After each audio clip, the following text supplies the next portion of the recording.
governance tool that is created in the Constitution of Kenya 2010. The tool is the annual address to the nation by the President, the joint sitting of the Houses by the President. Mr. Speaker, sir, in the address for this year, President Ruto paints a very visionary picture of Kenya's transformation through massive investments in irrigation, transport, and innovative financing mechanisms. Gerson quotes great leaders,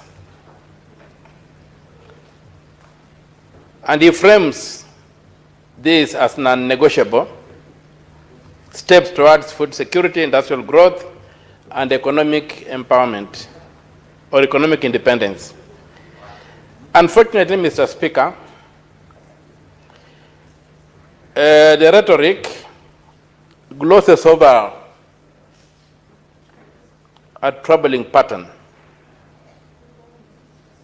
over promising on infrastructure while under-delivering amid corruption scandals, fiscal recklessness, and deepening inequality. With Kenya's public debt exceeding 11 trillion,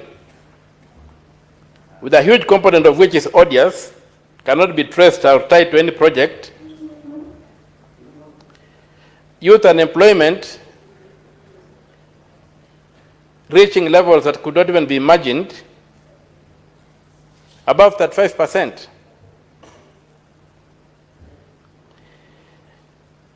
The priorities the President presents will make the situation worse and not resolve them. And so, Mr. Speaker, the vivid picture of mega dams, boundless energy, gleaning infrastructure, must not blind us. The grandeur of vision must subject itself to critical blueprint. Where is the blueprint to achieving what the President promises?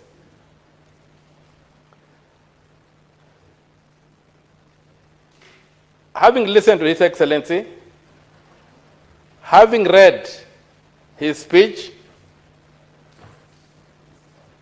I have been struggling to see the blueprint. There is no blueprint in that speech. The speech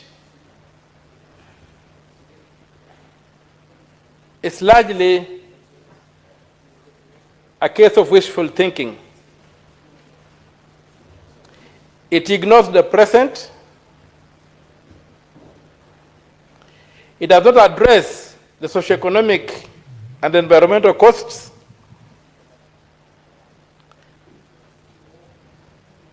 And then the mirage of financing. A debt trap by another name is being given to us as a promise of a bright future. They look at privatization as the panacea. Has no basis. Privatization, we have had privatization in this country. I come from Western Kenya. We had Mumias Sugar Company, thriving, a blue chip company, fully owned by the Kenyan state, privately managed by Bukatet. Then what happened? We were told to privatize. Mumias Sugar Company was privatized. Go to Mumias today, see what is there. The company was ripped apart. We must distinguish between ownership and management. Is the problem management or is the problem ownership by the state? You have been told that KPC is going to be privatized and is in the process of being privatized. And that when they privatized Kenya Pipeline Company, more Kenyans will have an opportunity to own it. Arrant nonsense. I thought that right now, all Kenyans own KPC. When it's owned by the ministry, by the state, it's owned by every Kenyan. Where does the narrative come out that KPC, when being privatized, will now result in more Kenyans owning it? Unless we're talking about privileged and well-connected Kenyans capturing it, state capture, capturing those assets.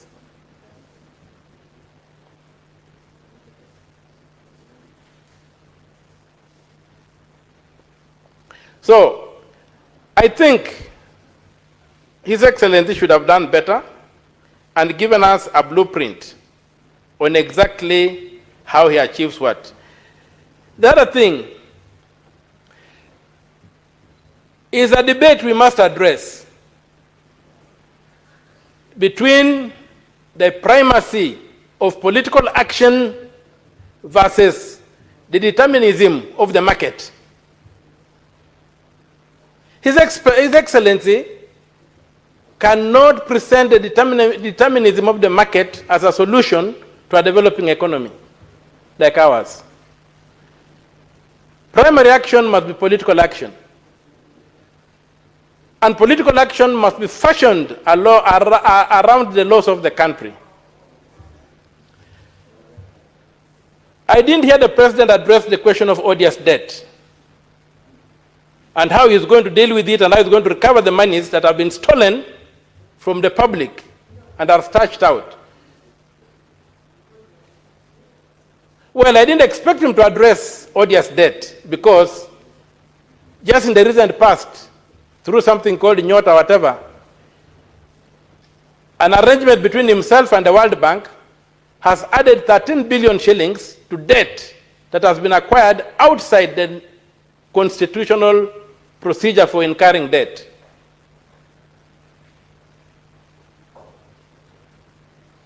He's bribing the population with handouts. No formula, no blueprint, no marking scheme, no way of monitoring and evaluating what is going on. Total chaos. Chaos cannot be the crucible from which you can fashion development. If we want to develop, we must imitate the developed.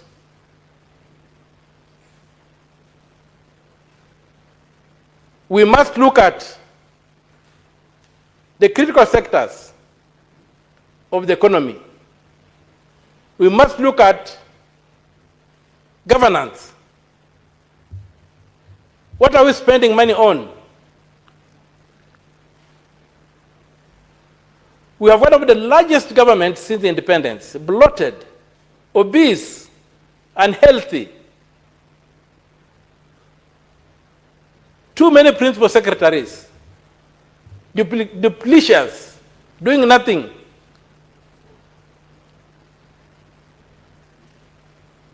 When you look at the statement of actual revenue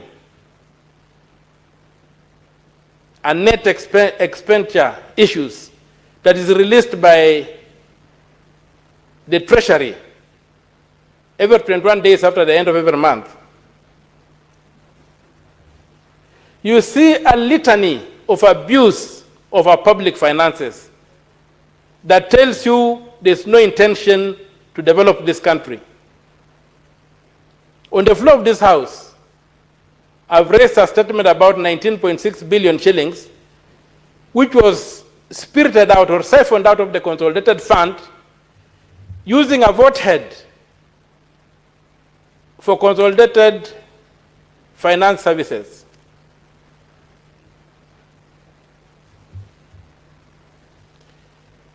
Mr. Speaker, It's a very sad day for me. It was a very sad day for me sitting and listening to that speech.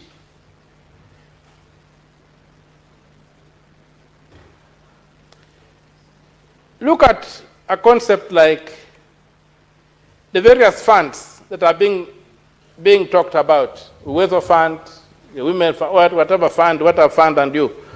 You look at Article 206 of the Constitution, it tells you how to establish a fund. It must be established by an Act of Parliament. Where is the Act of Parliament establishing the Weather Fund, or the Women's Fund, or whatever, all these funds we have? Secondly, when these funds are set up, they cannot take money from the consolidated fund. Funds must be financed by money excluded from the consolidated fund.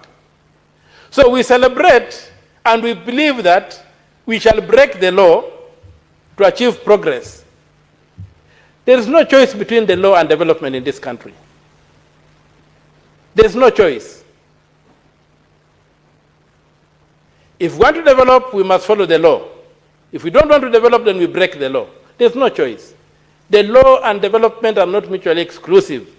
The law and development are two legs upon which this nation must walk. Assuming the nation is a human being, if or four legs, if it's a four-legged animal. So, His Excellency's speech to me was simply a public relations exercise. It was simply for him to demonstrate his skills at public speaking. He speaks very well in the public, and he did well. But it was devoid of substance, devoid of a blueprint, devoid of a marking scheme.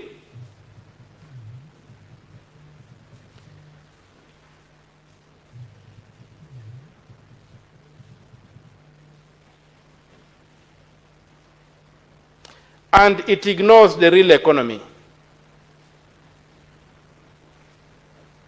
It talks nothing about the crisis in education and health.